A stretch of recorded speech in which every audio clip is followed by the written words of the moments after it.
Évangile de Jésus-Christ selon saint Luc.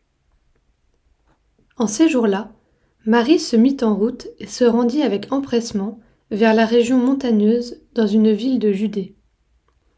Elle entra dans la maison de Zacharie et salua Élisabeth.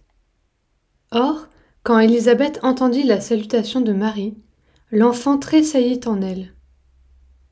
Alors Élisabeth fut remplie d'Esprit Saint et s'écria d'une voix forte: « Tu es bénie entre toutes les femmes, et le fruit de tes entrailles est béni.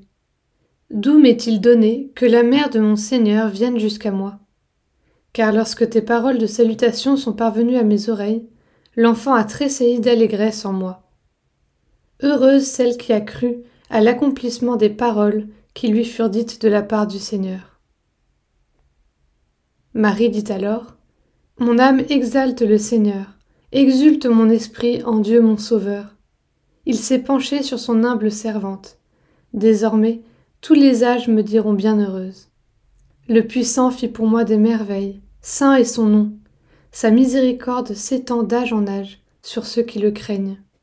Déployant la force de son bras, il disperse les superbes, il renverse les puissants de leur trône, il élève les humbles. Il comble de bien les affamés, renvoie les riches les mains vides. Il relève Israël son serviteur, il se souvient de son amour, de la promesse faite à nos pères, en faveur d'Abraham et sa descendance à jamais. » Marie resta avec Élisabeth environ 3 mois, puis elle s'en retourna chez elle.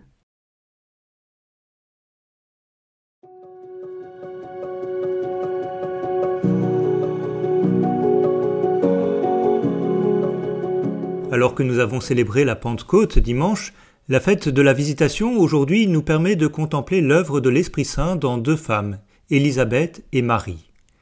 L'Esprit Saint est d'abord celui qui conduit à la rencontre et à l'exercice de la charité. C'est conduite par l'Esprit Saint que Marie s'est rendue chez sa cousine. L'Esprit Saint crée la communion entre ces 2 femmes qui peuvent se réjouir ensemble des 2 vies qu'elles portent. L'Esprit Saint, enfin, c'est celui qui conduit à la louange. C'est ce même Esprit Saint qui vient agir en nous comme il a agi en Marie et Élisabeth. Alors laissons-le jaillir aujourd'hui du fond de notre cœur pour qu'il puisse porter ces mêmes fruits de charité, de communion et de louange.